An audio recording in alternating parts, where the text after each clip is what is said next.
Hello, everyone. Welcome to Spoken Word Sunday with Granddaddy G.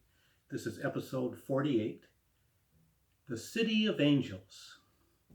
I was born and raised in Los Angeles, California. I was born in the Queen of Angels Hospital and have lived everywhere from South Central LA to the beach cities of Hermosa Beach, Manhattan Beach, El Segundo, Culver City, Palms, Glendale, the Valley, and now I live in the foothills. So 65 years of living in Los Angeles, I've seen my share of earthquakes. We sure had one last night, Friday night rather, and also on the 4th of July. The 7.1 Friday night shook me up quite a bit. Reminded me of the Northridge earthquake in 1994. So I've written poems about Los Angeles, different parts of Los Angeles. And the first two I'm going to read, I wrote in 1989. It's the one and only time I was ever paid for my poetry. I used to go to a restaurant in Manhattan Beach called Sausalito South. They had a little jazz bar there. And I met a guy who was a realtor in the South Bay area who sold commercial properties. And he had the idea, after speaking to me, I told him I did poetry and spoken word. He had the idea of creating videos of his property and asked me if I could write poems about the property that he would read on these videos. So I don't know if his idea was to put it on a VHS cassette. I'm not sure if they had DVDs in 1989 or if he was just simply going to show it to his clients on his computer. But the first one I wrote is called Aviation Plaza, about a little mini mall on the corner of Aviation Boulevard and Artesia Boulevard. Not sure if it's still there or not. And as I read this poem, there are several things that were located in this mini mall or strip mall that aren't used anymore in our society. You'll see what I mean. Aviation Plaza, 1989. Frozen yogurt and video, tanning parlor and dry cleaners, liquor store and photo lab, all of the self-serving necessities of modern life, nestled away between the cross traffic of rush hour commuters, hurriedly making their way in and out of each driveway, each hoping to be the first in line to rent the latest video and pick up that cold six-pack. Rows of pink posts mark barriers between the buyers and the sellers, where the sidewalk kisses the blacktop. A fence of waist-high bushes enclose this legal tender stadium. Only players and spectators are allowed inside. Windows filled with the colors of the rainbow signal the arrival of another new flavor and another new release.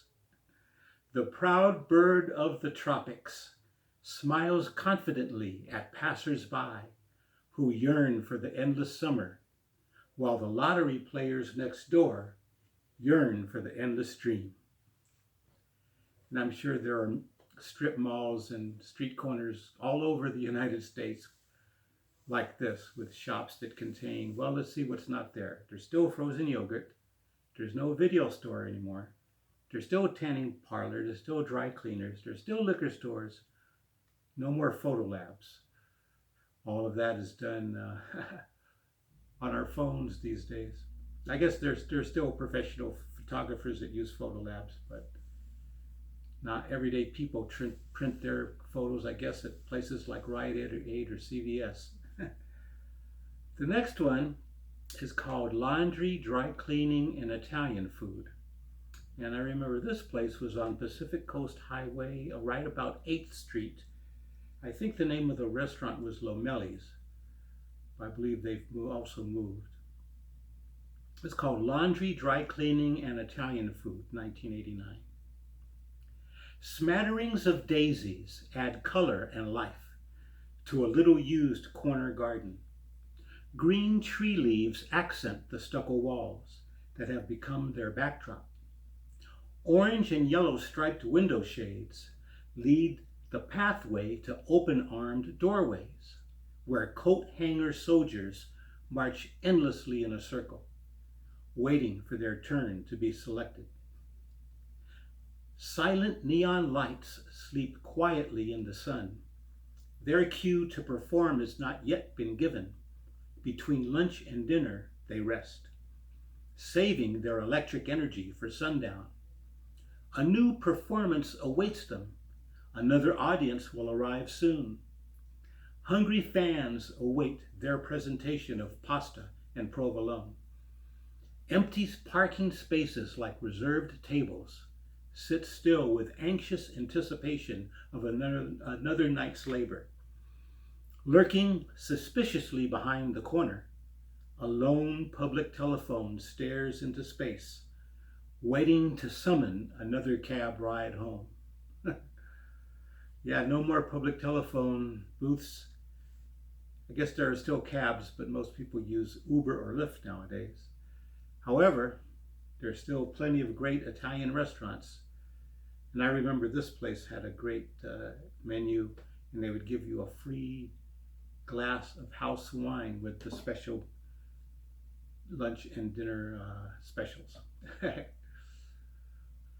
The last poem I'm going to do is called The City of Angels, and I wrote this in 1995. Of course, we had the Northridge earthquake in 1994, and that was the strongest one I remember. I lived in Glendale, about 10 miles from Northridge. I lived in a second story of a condo building on Piedmont Avenue, and it shook and shook. And I remember the Albertsons Market nearby looked like everything was on the floor like potato chips. And I'm about 200 miles away from Ridgecrest, which was a 7.1 Friday night, and the shaking here felt almost the same as it did back in 94. Just mentioned that to my son, my two sons lived with me in Glendale at that time, and we got up at 4 a.m. and walked around the neighborhood, and everybody was out on the streets, and that's when we walked over to the market and saw the glass broken and everything. So I hope everyone is safe, and we pray that we will continue to be safe here in Southern California. The City of Angels, 1995. The City of Angels shed a tear today. The City of Angels wore a black pavement dress with red sky earrings. A million eyes wept under her brown breath sky. The Raiders moved back to Oakland. The Rams moved to St. Louis. Hollywood Boulevard has that sinking feeling. The Long Beach shipyards are closing. The unemployment lines are growing like weeds under the harbor freeway. So, when the ground is shaking and the earth is quaking, the new moon smiles and winks.